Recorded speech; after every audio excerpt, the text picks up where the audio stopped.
I wrote a letter recently to a friend and fellow member of the Joy Collective. And as I opened my heart to do this, there was such a wave of unconditional love that came through that I knew at once that the letter was also for me and possibly for some of you as well. When I read the letter to my friend, she agreed, and we decided to share it with you.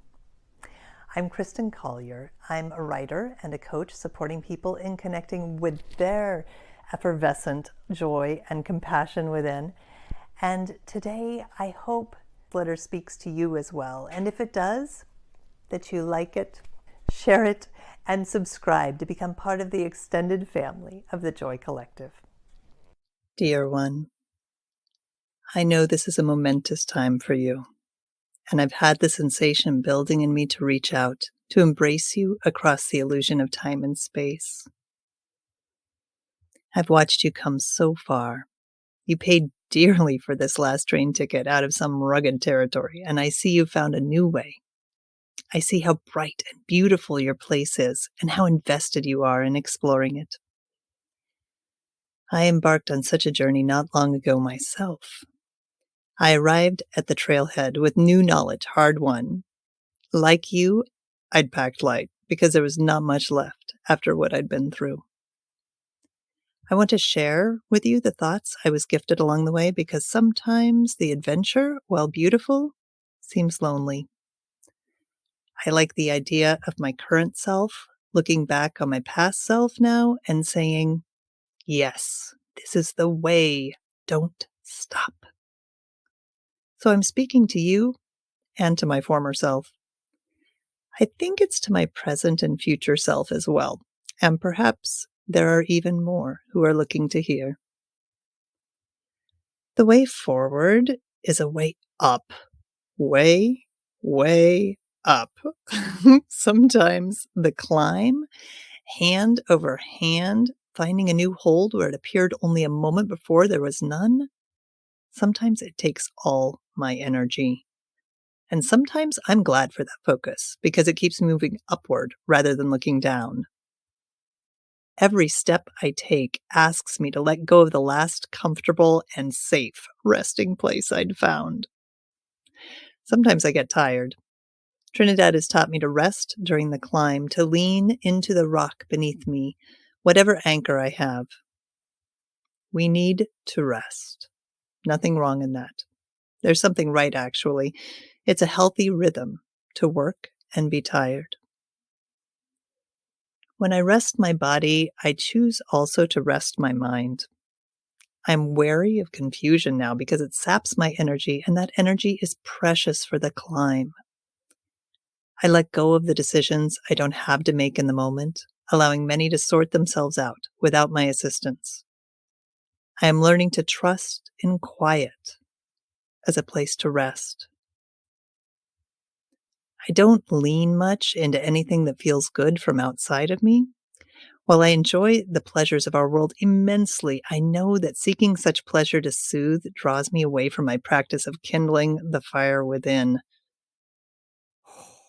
When in doubt, I gather awareness in my heart and settle into that glow. I do this for a minute, an hour, however long it takes to remember my way back to the heart. In that glow, I know what I'm made of. I know brilliance, and I know flow. I feel such wild and unruly love that sometimes it shakes me. I sense myself cracking open, so full of love and gratitude. I know how connected I am with all of life, and this is the answer to every question I've ever asked. So I want to tell you now that I know, as you know, that you are not alone. I know you will feel comfortable with this. Almost take it for granted until one day the knowing disappears. That has happened for me many times, and I hear it's not uncommon. On the day I forgot, I saw so much darkness that I believed I'd never known light, that it had all been a dream. As wretched and tiresome as this believing was, I am happy to say it did not overcome me. Not the last time or the time before that. The climbing the practice of love that I'd return to over and over every day, regardless of the weather, I could not deny those memories existed, though they did look two-dimensional. I viewed them as snapshots of the journey.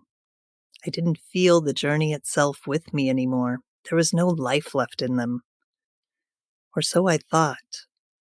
Looking through those pictures now and then, I caught a glimpse of light twinkling back at me. The momentum of my practice in the past, the light that I caught sight of over and over, seemed small at first, but it began to grow. In my undeniable darkness, the momentum of those tiny beams of light bearing down on me at the speed of light did not let me go. The memory of light in my heart would not allow the darkness to settle around me permanently. At first, I want to say I was disturbed by the light. It teased me with the temptation of its buoyant glow in the heavy gloom I'd settled into. But slowly, I began to remember. Yes, even though there was not enough of it to see with, even though I could not warm myself by it, I could count on this light to persist. So in my new darkest hours, I learned to look for the light of my practice, to look for this light in my heart. And I returned to seeking it over and over. I coaxed my heart to open. Little by little, I found the light within that I wished to define me. I also recognized this light in the eyes of those I loved. When I'd lost connection with my own light, the dear ones around me did not have this trouble. If I quieted my mind, I could take in a glimpse of what they saw. I allowed it to please me in its way. I began to place my focus there, where their love reached out to me, and I remembered to feel it in my heart. Oh, that hurt at first. But I knew from practice that I could sit with this pain until the warmth returned. I committed to it, and suddenly I stumbled as if from a dream into the light of day. I'm telling you this now so that you know you have companionship if ever it seems as though the light has gone out. You are in good company. There are countless others who join us on this journey. I'm also telling you this so we may remember to look to each other when the path grows dim, when our climb is steep. May we look to each other to remember the light and to rest. And so it is that I deliver this message, trusting that you have all you need in this journey. I know you have it within you as an individual.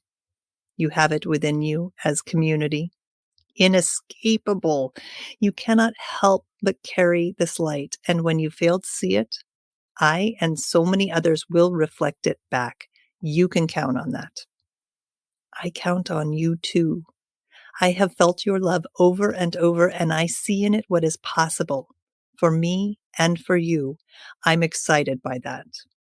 And that is the point, isn't it? To race headlong together into possibility on our own unique paths, to climb and capture a view unimaginably expansive, and then to race across alpine meadows and wander into valleys again. Our discovery of the world is our discovery of life moment by moment. I'm grateful for your companionship on this journey. Grateful for your light.